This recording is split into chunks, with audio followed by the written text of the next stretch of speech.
Stay tuned for another episode of the Coming Soon podcast with Spider.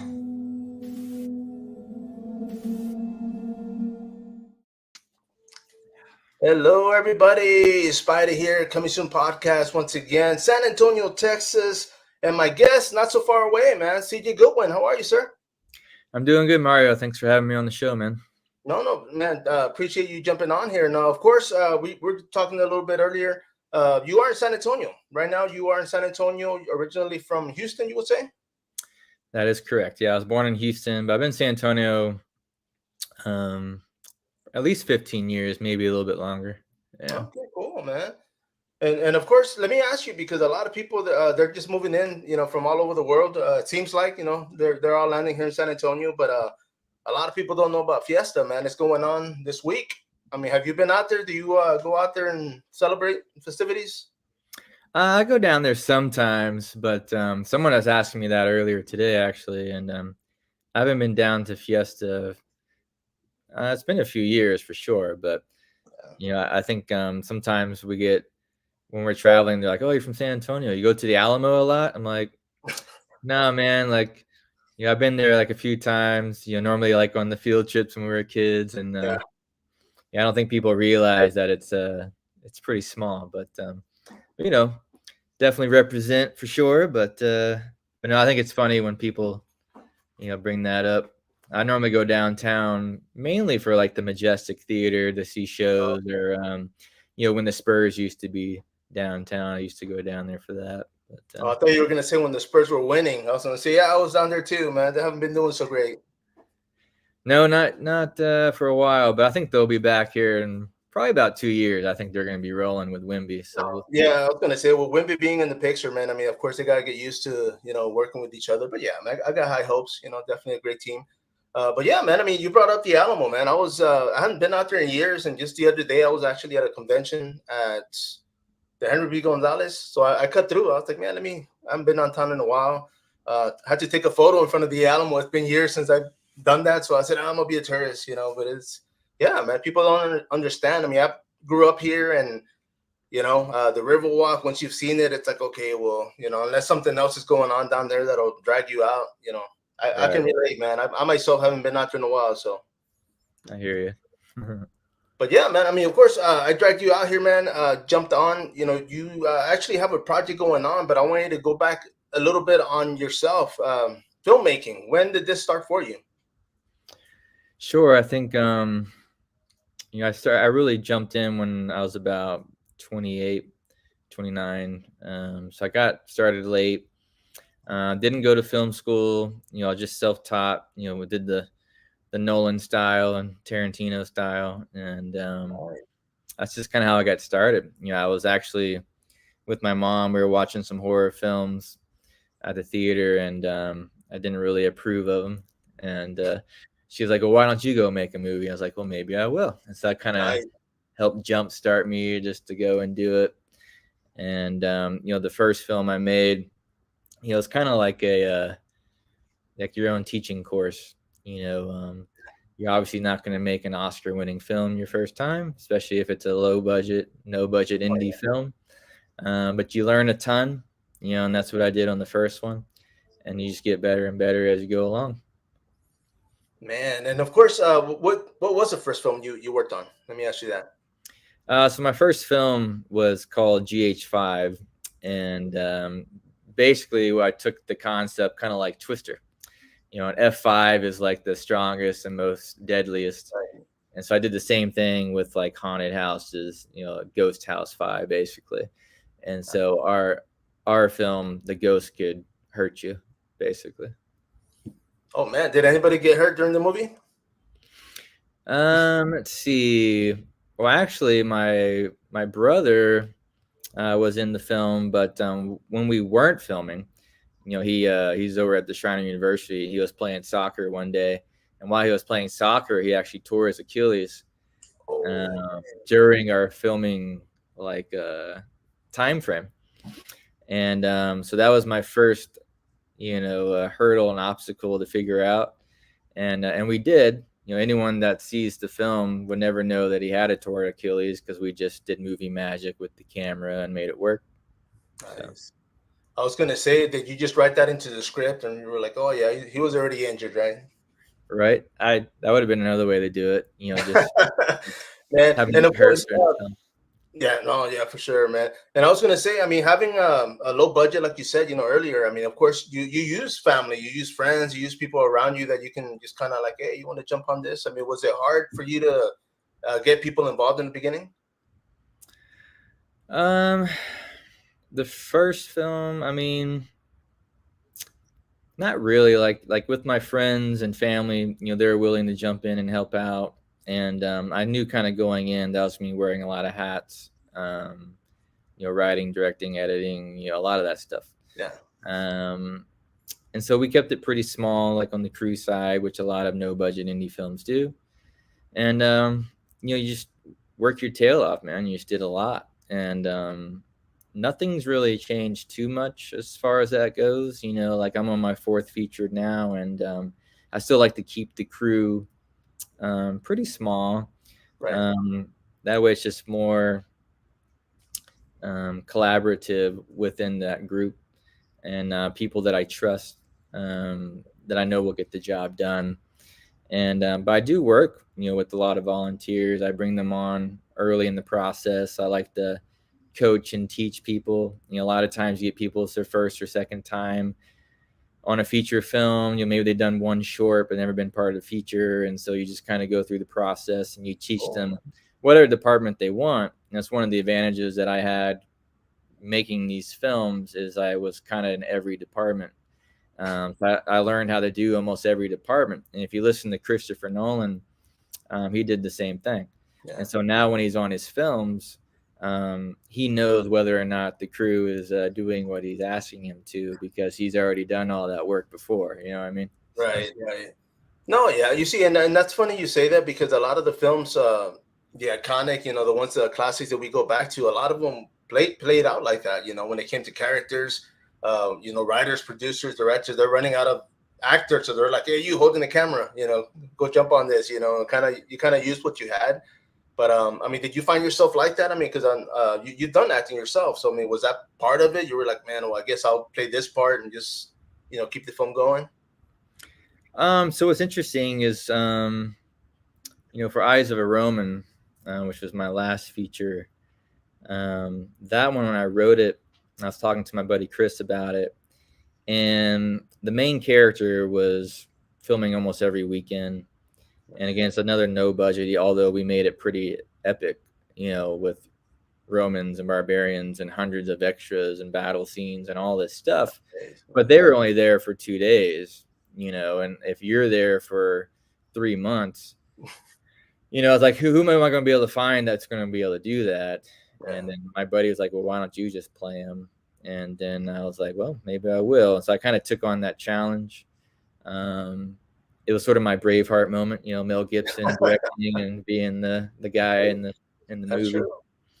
And Mel Gibson said he'd never do it again, and I'm kind of in that same boat. I think it was really hard, but it was a lot of fun. I enjoyed it, and the film's doing really well, on the platforms, and a lot of people, with their first times, like just off the top of my head, like Brian Anderson.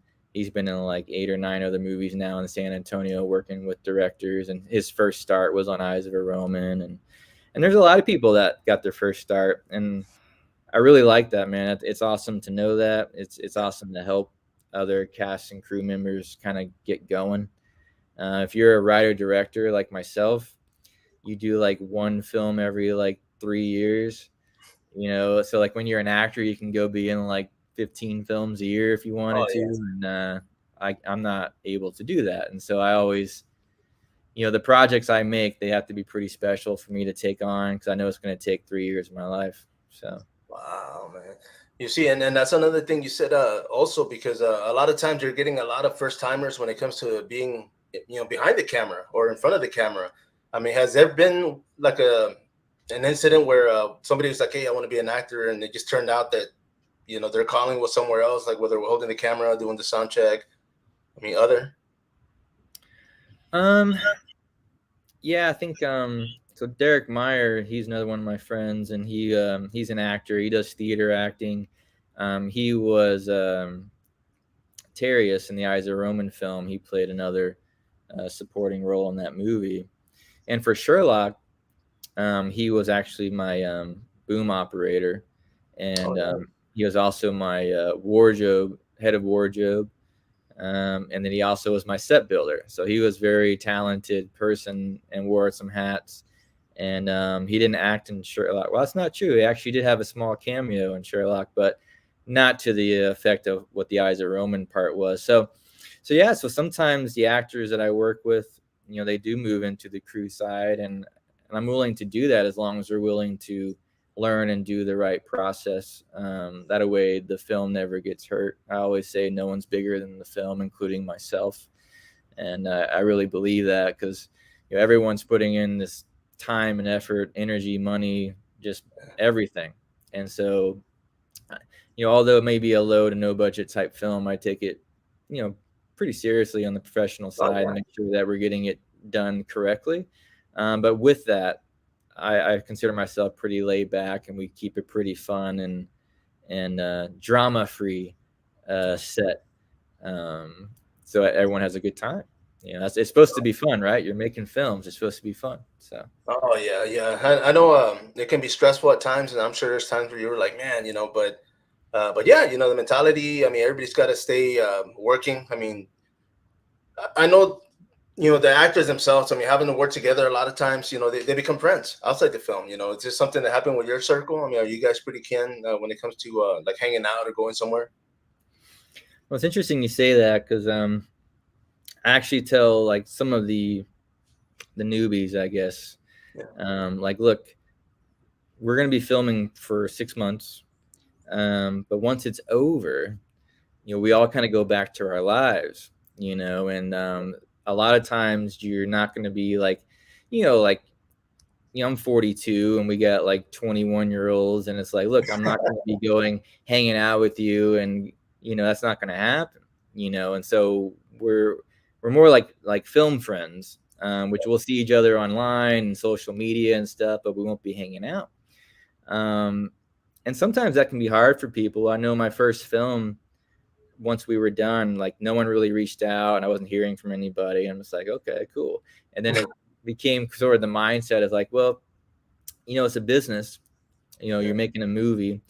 And although you might, come away with some friends, Right. um, that's not the main goal going into it, is to make friends. You're going in to make a movie. And so if the friendships happen, it's natural. And I do have some friends from film. Um, but again, we all go back to our lives, man. We got all these people from all over Texas that are part of these projects. And, once we're done filming, I go in the editing room for like 6 months. So nobody sees me. Man, and of course, I mean, for those watching, you're not ignoring everybody. You're actually working after you're done, right? Yeah, exactly. I mean, I'm pretty active, obviously, on social media. So you can kind of see that we work hard behind the scenes, and it's never ending over here on my end. And it'd be awesome if we could be friends and with everyone, but I think the reality is, we all have our lives. I got kids, a wife, like we're busy doing the family stuff. You know what I mean? No. Um, I do have some close friends from film. I would say my closest friend from film that's an actor is Les Best. Um, he's been on part of all four of my featured films. He was the first one on GH5 that was like a serious actor. Like he's been on like the Leftover show that HBO did. He's been on some other big projects. He's well known across Texas and the indie world.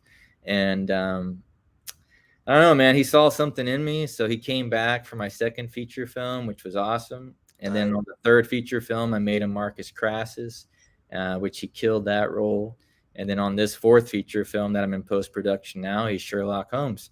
And so Les and I have had almost a 10 or 11-year journey together. Wow. It's pretty special. I talk to him once or twice a week. Like I'll just call him up and we'll just talk, whether it's about film or just anything in general. So he Nice. he he is a true friend that came from film. which I'm very appreciative of, and I'm happy that him and I have that friendship. So No, for sure, man. I think let me see. I'm gonna put this up real quick. yeah, that's him. Yeah, man. I was gonna say because I know I do recognize the guy from as far as other films, but yeah, man. I mean, those photos. I'm watching. I watched the trailer. First and foremost, um, middle school, high school. I mean, I used to read a lot. I used to get actually get books, paper print, and Sherlock Holmes was always one of my go-tos. I mean, just because of the whole mystery, the whole storylines. I mean, I used to always get hooked. During the trailer, I kind of found myself in that same situation where I was like, oh man, like I can sit. It felt like I could sit back and enjoy that movie. I'm definitely looking forward to it. I mean, for you to write about Sherlock Holmes, I mean, was that personal? Was that something where you yourself, reading novels and thinking, okay, you know what, let me recreate this into, what you saw as far as your concept? Yeah, there's a lot that kind of goes into why I make a film. Right now, since I'm really not known, we don't have big stars like from Hollywood. My mindset is sort of like on the creative and the business side. And so when we did Eyes of a Roman, it's a Roman film. It's about Spartacus and Crassus. And so people know who those people are, those characters, Right. people that were obviously real people in real life back in the day. And we've seen that that's helped, with the traction that we've had on, these media websites and like Tubi, Amazon, whatever.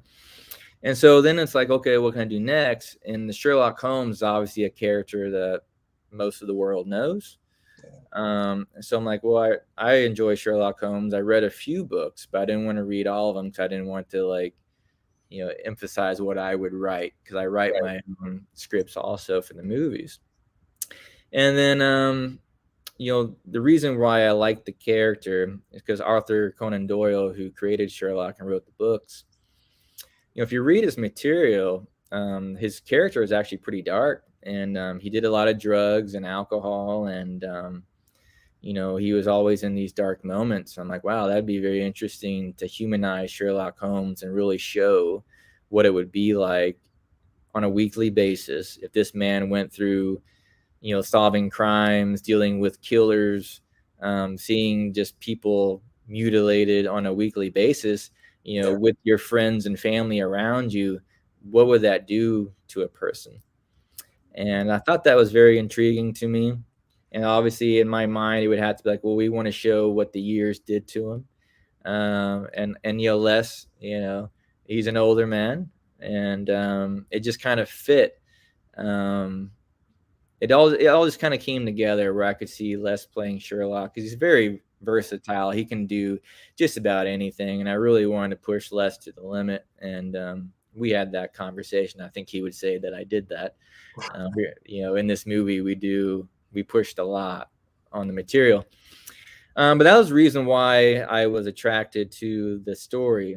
And then it was just coming up with the story that was worth telling, that people can relate to. So I think when you watch the film, everyone will be able to relate to it in some form or fashion, whether it comes to loss or depression, battling your demons, things of that nature that I think most people in the world deal with on a daily basis.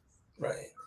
No, definitely, because yeah, in high school, and I'll say this much, I got in this little phase where I used to wear those big, not so much wool jackets, but those big thick jackets, and I used to wear this little hat, right? And that was my style. It was like I don't know what I was doing, right? But a lot of my peers, they started calling me Sherlock Holmes. And so every All time I right. came in the hallway, they'd be like, "Hey, Sherlock Holmes," but they'd say it in a funny way. I mean, Yeah. but I kind of took to it because I was like, okay, well, it makes sense, man. I mean, my attire, I kind of, it was like a big, like a smoke jacket, but it went with I don't know, I wore jeans and boots, and I just kind of, I made it work for myself. But so ever since then, I always kind of had that on me, like, okay, well, I always wanted to dress sharp and look good. Where if I went somewhere, I was like, man, I wanted people to see and be like, oh man, this guy's well put, and um, it stopped happening after after a couple of years. I just but yeah, during high school, man, I kind of Yeah. took it to heart. I was like, yeah, I wanted to present myself well and be well spoken. I grew up here in San Antonio. I used to read a lot, and mostly, of course, comic books. I used to read a lot of comics growing up, to the point to where I was in middle school and I used to read a lot. They had me read in front of the class, and I think it was my sixth grade year, and my reading level was so high at that time. They were like, "Hey, you know what? We're gonna put you in the eighth grade reading level because you shouldn't be here. This is like, you're already above that or whatever." But it was some of the things that I didn't take. I told my parents about it, and they were like, "Oh, okay, yeah, if you want to do it," but I never pursued it. I wish I would have done something with that and just kind of kept learning. I kept reading, but it wasn't until like years later that I started actually an underground magazine. So I used to, typewriter. I used to send letters, like, to do interviews and stuff, and so I started having to do that again. Reading and just, no, there wasn't spell check. We had to check our own spelling, and Right. so, but yeah, man. I mean, that's what, when I saw this film, I mean, that you're working on, I said, okay, you know what, I got to dig into this. I mean, this is something that I can definitely get into. I am a fan. The storyline itself, I mean, the fact that it is dark and it kind of shows, like you said, the years and years of him actually pursuing murders, and having to see all these mutilated people, or just whatever scenes there were. But Yeah. it's intriguing, man. I'm looking forward to it, man, for real. Cool. I appreciate it. And now let me ask you, of course, writing. I mean, is this something that you've been doing from the beginning? I mean, because you had said that it was mom, right, that said, well, you know what, why don't you go make a movie, right, or make your own. So were you writing prior to that? Prior to that, no, not really. I think it just kind of started with the first one. I feel like I've always been sort of on the creative side.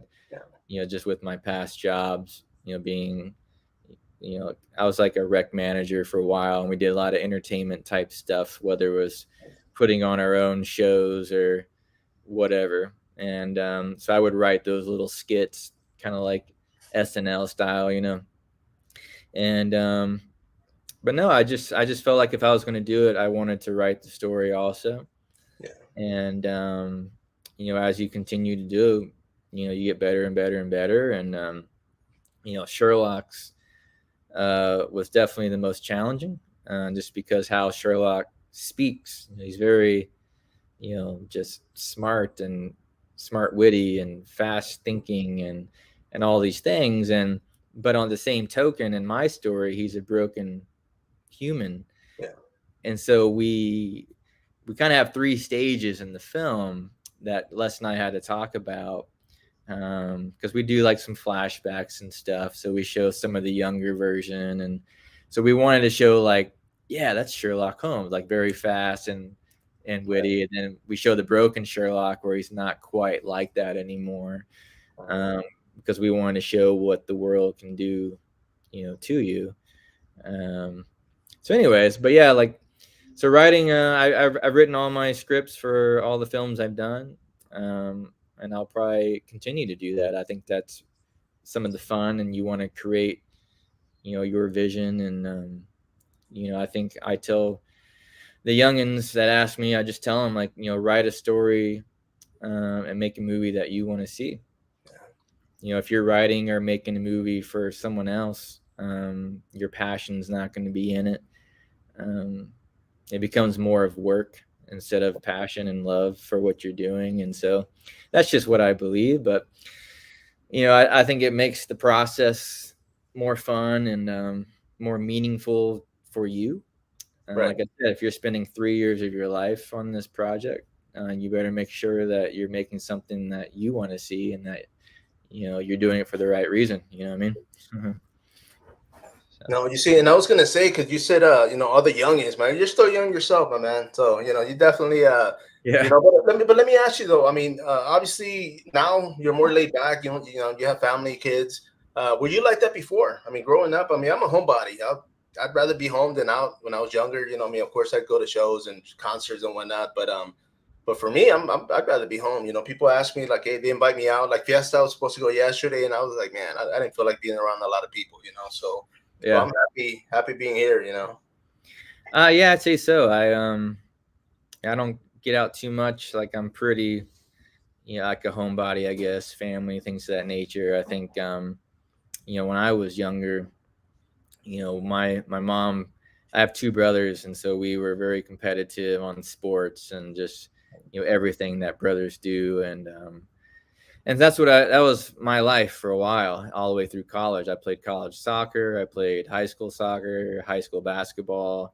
I went to the Olympics as a racquetball player. Wow. So we played some pretty high limit sports when we were younger, and just kind of destroyed our bodies. Yeah, I Yeah, feel that.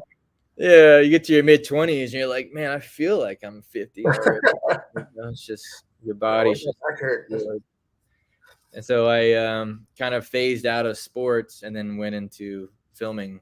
That was sort of my next transition of what I want. No, I mean it makes sense. I mean, I guess in that perspective, I mean for myself, I'll be the big 50 this year. I'm up there in age. My body does feel it. I've got a bum knee that just won't get better, and I still go out there, try to skateboard and do what I do. No tricks, and I'm not trying to Yeah. go crazy, but yeah, man, it's just I tell my kids, they skateboard. I have two kids, and back when, I mean, a couple years back, they'd be like, "Hey, Dad, let's go skateboarding," and I'd be able to do it for a while, but man, I'd be hurting for like 2 3 days. So yeah, you gotta kind of pick them, get some days off after do it Yeah. early in the week. That way you can recover on the weekend, I guess. Exactly. Like my son, he's into basketball now, so we go and we play at the gym, and it's like, I can play maybe one day a week. It takes like a week to like heal up after getting bruises and beat up by all these 18 and 19-year-olds, and I don't know, but it's fun, man. It's fun being with the kids, and I don't Oh, think they realize that we just go through pain, while we're oh, playing yeah. with Yeah, them. they'll be there someday. I mean, they won't realize it, but yeah, hopefully they won't. Hopefully they stay limber, and that's one of the things I always tell people, especially like you said, the youngins, man. It's like, man, keep stretching, because Yeah. one of the things, I mean, as you get older, things don't go as well. So yeah, definitely stay limber and just keep stretching. But man, of course, I mean, this film. I mean, right now you said you're in pre-production. So as far as what are you looking at for the release date? Oh, well, we're So, not quite sure. So we're in post production right now, production. and so just still working on the editing. I think right now I think we're projecting in early 2025, most likely. Um, in my films past, I've done like self distribution.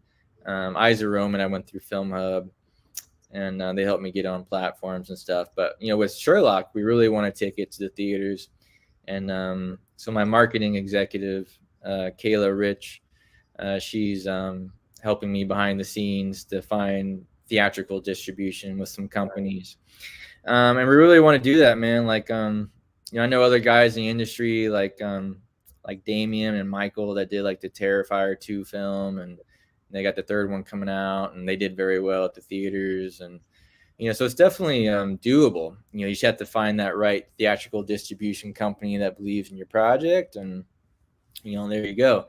So that's definitely my next step. With this film, I really want to get it into theaters. People ask about film festivals. Film festivals are great, but they don't pay anything, right? Unless you like win something and they got like $1,000 first place prize or something. So, but I really want to get in the theaters.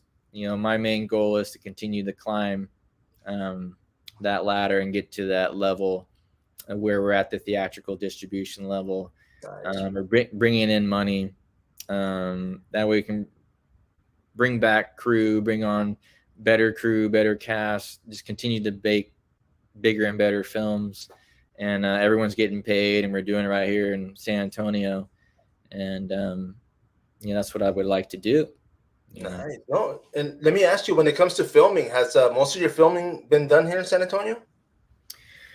So in San Antonio, yeah, or just outside of San Antonio, like in the Comfort area. I filmed there my last two films, but my previous two films were in San Antonio. And then in Kerrville a little bit too. So we kind of work in the hill country a lot with some of these films. Obviously the Roman film, we needed land, and so we went outside of San Antonio. Sherlock Holmes was sort of the same thing. We needed like a really old house, and we found one, my friend's land. It was built in 1901. So I know. So like if you see the photos online with the old house, that's what that house is, which was awesome. Really helped set the mood for the film.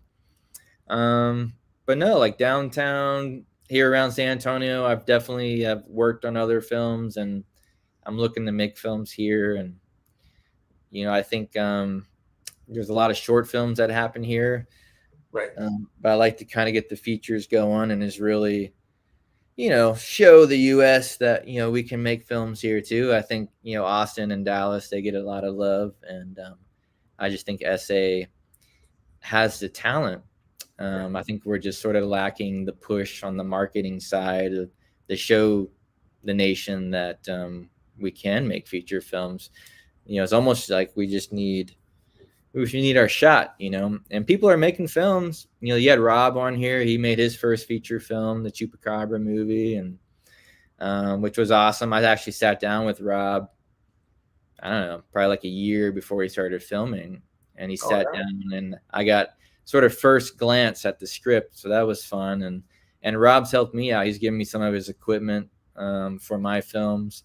And that's what's cool about San Antonio, man. Like, I think sometimes you see on these forums and social media, people think that, we're not friendly or we don't help each other. And that's just not the case. Like, we really do help a lot. I think we're just not on social media that much because we're out there working and doing the job.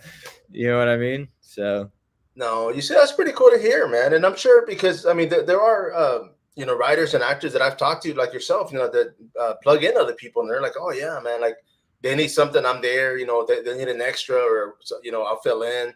And they're like that because, of course, being in this art form, I mean, you want to see other people progress, you want to see yourself progress as well. And it only makes sense, if you get somebody else that's that much involved with this that can relate to you, then by all means, but the fact that he actually helped you out with equipment, that's pretty cool, man. And I'm pretty sure people don't know about it because they're not trying to gloat and say, oh, I helped him. It's just they're doing it out of the kindness, and that's pretty awesome, man. That's pretty cool. Exactly. Rob's a very humble person, and yeah, I think that's a good way to put it. I think a lot of filmmakers are like that, and that's why you don't hear much of that from anybody, because I've helped other people too, but we're not on there gloating like, oh, look what I did for this person or this person. It's the exact opposite. I was texting someone today because he got a deal from Hollywood for a script, and I messaged him in private and just like, man, that's so awesome, super happy for you, man, like truly, like, because we're all trying to make it, and he's been supportive of me, and I've been supportive of him, and that's just what you do. That's what you're supposed to do. I hope that's what's going on, and I really do think that is. I really do think people are more genuine than what social media would have you believe. That's awesome, man. I'm gonna see. I mean, he can gloat, but I'm gonna see if Rob can give me another mic, man. Maybe he's got one laying around. He can tag me on that one. Be like, hey, I gave this guy. But yeah, man, that's cool, man. I'm glad to hear that, man. Because of course, being in San Antonio, like myself, I have been plugging this in, and I knew you guys were out there. I knew that. I was like, man, I see you guys, working on scenes and just social media. So I said, man, let me start plugging in, the local community, because I am here. I am local to San Antonio. But with that being said, I'm reaching the masses. I'm trying to push this as far as I can and get as many people as I can, just to be able to promote everybody, because everybody's got a voice, everybody's got a platform, everybody's got an opportunity, man. I mean, these movies, I've been watching some good ones, and I'm like, man, like, Hollywood needs to call you guys, man. Like, I mean, they ain't making anything great out there, bro. And some of these ideas that you guys are coming up with are just genuine. It's like, I mean, for you guys to be able to write and do everything on your own says a lot. But and let me ask you, because I took this off the IMDb, but is this an actual image? I mean, is this like for the poster, or is it just something that you guys used? We used that very early on. That's not our poster for the film. We used that for like marketing when it came to like bringing on crew and cast. We actually made a short film for the Sherlock for crowdfunding. Like, I guess it's been 2 or 3 years ago. And that was the sole purpose, was just to make that small short to help crowdfund. And that's out on YouTube also if people want to check it out. But I think that was the poster. One of my other friends, Gary, he used it with some AI app thing. I was like, yeah, man, that looks pretty cool. And so we've just been using that off and on just for things. But the official poster hasn't been released yet. Okay. Maybe in a couple months. So Cool, man. Well, of course, I mean, as far as writing, I asked you earlier. I mean, this right now, this is the project that you want to push. I mean, you want to get this feature film made. Are you already writing for the next one, or do you wait till you're done and okay, you know what, let me work on something else or start on something else? yeah, it's interesting. I kind of have a pattern, and Les knows about this, and some of my others are starting to figure this out. But normally what happens is about halfway through editing my feature, and it's been like this on each one. Right. That's when the ideas will start to flow, and I'll come up with something that I don't think, what I did Sherlock, every movie I do, I'm like, I'm never going to be able to find another film better than this one. And then, you're editing, and then all of a sudden you find one that's that you believe could be better, and so it gets you kind of exciting. And so I don't really write because I'm too busy editing, but what I will do is I'll put down the ideas and the notes, of what the story is. And everyone's a little bit different. For me, I can come up with the beginning, the middle, and the end pretty quick. Like it just kind of just pops in there, and it's like within 5 minutes, I already have the whole film done in my mind. And then it's just going in and filling in the blanks with the dialogue, and really how do you want to connect the dots to get to the end. And that's just something I have. Everyone kind of has their talents. That's something that I can do. And so I kind of already know what my next film is going to be. I'm not going to announce what it is today. I won't tell nobody, man. We can say it. So, but it'll be my my fifth feature film, which is pretty awesome. Time flies. Man. Time flies.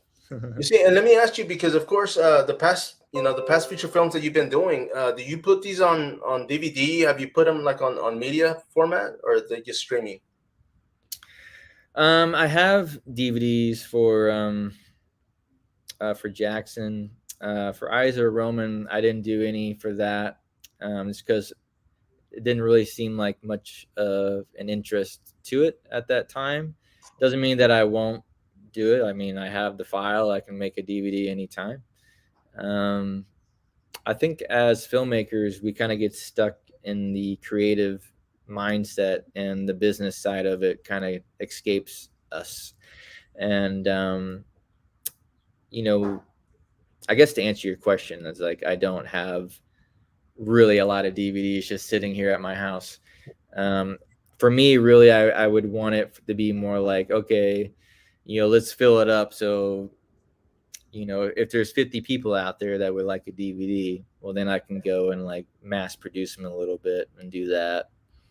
Because DVDs, they're kind of going out the window. Like if we were making movies in the 90s, we'd be rich. Because that's how movies made their money, is through DVDs. And I think Rob spoke about this before. I've talked about it a lot on other podcasts and things of that nature. But distribution nowadays is can be pretty brutal.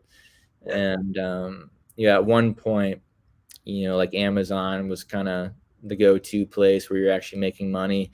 By the time I got my film Jackson on there, which was my second movie, I mean, it was down to them paying 6 cents, for, I don't know, every 1,000 views or something. It got pretty ridiculous. Now it's really hard to make money on that. And Tubi was kind of the next one in line, and you can still make a little bit money off of Tubi, but who knows for how long. This industry changes every 3 months, and it's just a whirlwind. You know what I mean? So for me, I really just want to go back to the theaters. Let's go back to the theaters. It's almost like we're going full circle.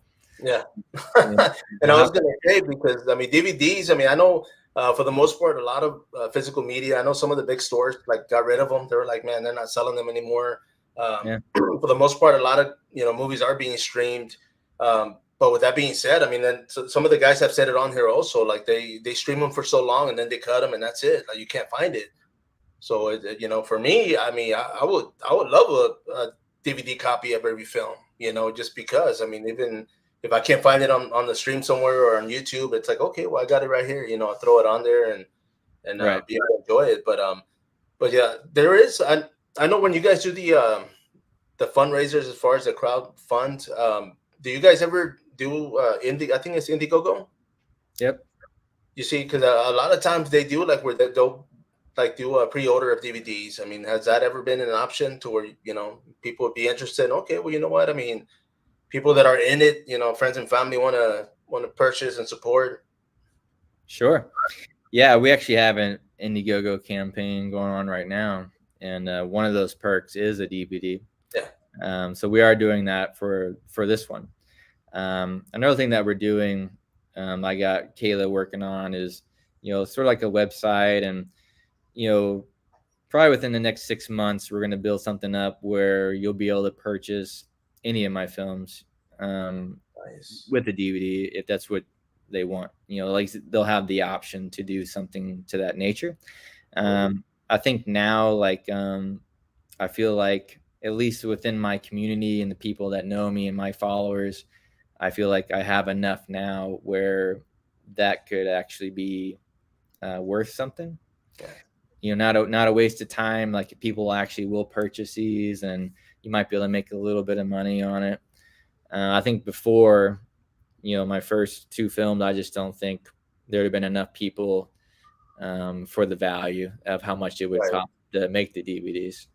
But that's just my own mindset. Sometimes first time filmmakers, they hit it good and they make DVDs and everything's cool. So, which is awesome. But in my own mind, sometimes your own mind gets in your way. You know what I mean? You got other stuff going on, right? I mean, you're thinking ahead and working on behind the scenes and everything else. So I'm pretty sure you're a busy individual, man. Yeah, I think that's just if you can have a business side to your filmmaking and bring on people that really understand the business or they want to jump in and learn the business, I think that's a huge help. And right now, I have someone like that on my film, Kayla, who's jumping in and learning the business. And we want to be partnered up for a while, with the filmmaker business side and really watch this grow and see how far this journey takes us. You know what I mean? So I'm excited for that. So we'll see what happens there. No pressure. No. And I was gonna say, I'm sure she already heard about the film, taking up to 3 years. So yeah, it's something she'll have to commit to, right? Yeah, exactly. And she was on Sherlock as my first AD also. That's the first time I met her. So she kind of came on right when filming was starting, like a few weeks beforehand, I think. And she was willing to take on that role. And she learned a ton and she hung in there and did a lot of great things for us. And I'm excited for her journey, her career. She's going to be someone big, I think, in this industry. Whether it's with me or not, she's going to keep growing.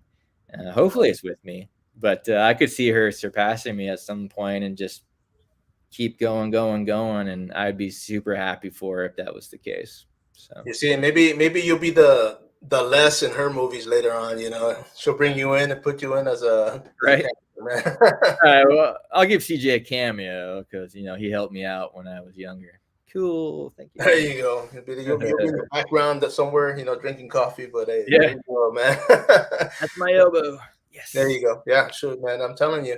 But man, I mean, of course, being local. I mean, you've been here in San Antonio for a couple of years now. Have you been able to, I guess, not so much blend in, but be able to just right away connect with people on certain levels, like when it comes to networking and working along others, like collaborating or anything like that? Kind of. We kind of spoke about it earlier. Like I don't get out too much. Right. I'm kind of a loner. I spend a lot of time with my family. But I do try to go to, some of these places like the San Antonio Film Commission. I've been to a few of those meetups. Christian Strider I don't know if you know Christian. He has his own film business here in town. He does a lot of great work, and him and I connected a couple of times. I actually, well, I don't even want to mention that part of it because I don't want to do that. But No, no, no. but he's a great guy, and I've helped him out. He's helped me out, and now he's making some features with some other guys, and they have some crowdfunding going on now, and so that's the thing. But I haven't really worked on too many other people's projects just because I'm so busy with my own. Right. But when it comes to being a cheerleader, I'm all for it, man. I want everyone to be successful, and I'll go to the movies. I'll watch the red carpet events. I'll be there helping promoting. Sweet. My daughter, she was in Rob's film, the Chupacabra film. Oh, okay. I didn't know that. She was the young girl. She was the reporter. She played the younger version. Oh, nice, man. I didn't. Dude, that's cool. And of course, I mean, and I didn't even think about asking you, but I mean, as far as you doing all this, I mean, your kids are watching, obviously. So are they kind of like starting to get into wanting to do this as well? Yeah. So my son, he was in Jackson, and then he was in Eyes of a Roman. He actually played me, my younger version. So when you watch the film, Atticus, that's my son. And of course, that was probably, I think like 5 years ago now that we filmed that. So now he's in high school, and everyone is like, dude. So he kind of gets not made fun of, but he's proud of being in the film. But it's a little embarrassing, I guess, now for him because he was, 8 or 9 years old at the time when we made that, and but he's not really into film too much. I think back then he just did it because, that's what he wanted to do. He wanted to be with dad, and he wanted to hang out. My daughter, she's into it. She's into filmmaking. She's in Sherlock Holmes. She plays the daughter of Lestrade in the movie. So that was really cool. She did a really great job. But she wants to be a theater actor. She wants to be on Broadway. That's her big goal and dream. So we're working on that. I work with the Callow Theater. Like they help me out with the film, and we go to that theater a lot, and to support the Kerrville arts as well. Right. And speaking of theater, just to kind of jump around real quick. So my actors in this film, a lot of them were theater actors, which I've never really done that before. But what's really fun about theater actors is because they're used to doing one take, right? Right. Well, they all knew their lines like just amazingly, and sometimes actors can struggle in film where they need they ask like line, whatever. But the theater actors, man, they were just like ready to go, and they did a great job. And what's fun about them is, they bring it 100%. Yeah. And with theater, you're very like out there and loud, and it's just like, woo. Well, in film, it's like, all right, guys, I need to.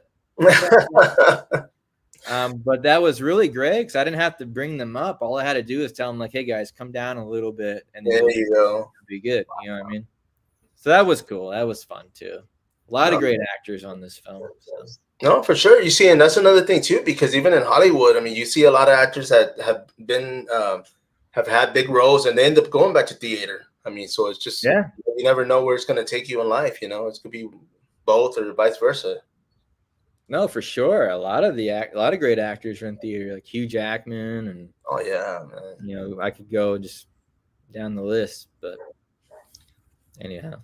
No. And of course, man, I mean, once again, I mean, when it comes to this film, I mean, you said as far as next year, more than likely for it to be released.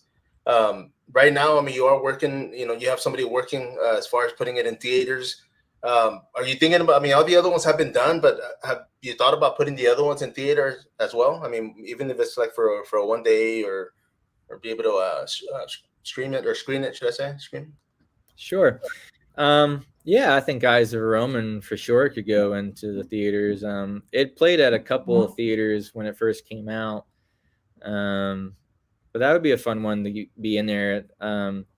It's definitely like a theater type film.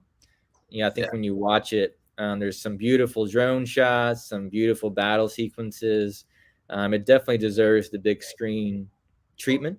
Not to mention the score of that movie is amazing. My composer, Antonio Gridanti, he lives in Canada, and I've never met him in person, but he's worked with me on 3 of my featured films now, including the Sherlock Holmes movie.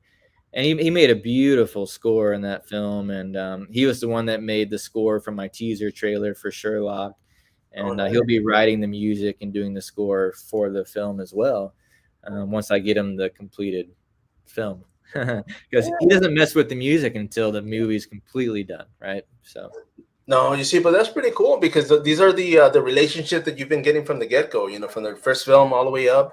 The fact that your circle, I mean, I would say it's small, but it's strong. You know, you got a lot of great people working with you and supporting, and obviously wanting to be in these films because they're on them. But man, I mean, I thank you, bro. I thank you for jumping on this. You know, I did want to talk to you about the films, of course. You know, with the Sherlock Holmes, that one's I'm definitely looking forward to it. You know, when it is out. The Indiegogo campaign. I mean, of course, I've seen it. I definitely am interested in something. I'll talk to you off the record on that. But we'll see. If anything, some behind the scenes. Hopefully, when you guys are filming, I would love to at least be able to go out there and if I'm allowed to take some shots, take some photos and capture a lot of the magic that goes behind the cameras, man. We talked earlier as far as I do a lot of photography for combat sports. I like it. I'm real big on behind the scenes, getting moments and times that people don't see. Everybody sees the act in one shot or whatnot, but there's a lot of work that goes behind this, man. So I would love to be able to capture a lot of that for these actors and yourself. That way they can at least look back and be like, yeah, man. Yeah, no, that'd be awesome. Like, so filming for Sherlock, we're done on that, but we do have the short film Miracle coming out. In August, we're going to be filming. That's probably one of the perks you've seen on the campaign, be a part of that short film. And there's a lot of great perks on there. We have one where it's, you can watch the villain party scene while I'm commentating on it. And so we can tell everyone how that scene was made and built, and, the 100 extras that were involved that were all, 80% of them were from San Antonio, and likewise for Eyes of Roman. So I've had a lot of people volunteer their time and be a part of these projects from San Antonio. I would say in my career, I probably worked with over 400 people in my films, which is awesome. It's really great. And anyways, but yeah, there's a lot of stuff on there. The Indiegogo campaign, I think it's good for about another 30 days. And that's just to sort of help wrap up some of this post-production funds that we need to kind of just complete the film. But film's going to get done regardless. It definitely just helps out a little bit on the financial, and we're super excited, man. As you can tell, like, the teaser trailer is out. You saw the trailer. That's just the tip of the iceberg. That's what's really exciting about it. It is going to be most likely an R-rated film because there's some pretty brutal moments in the movie that are just, you can't show, unless you do the Red Band trailer, and maybe I will do that. I don't know, we'll see. But there's also a lot of beautiful moments in this film. First time actors that just did an awesome job. Taylor King's one of them. She plays the lead female actress in the movie, and she does really good. Michelle Masker, she's a local San Antonio. She's in the film, did an awesome job. Just so many great performances.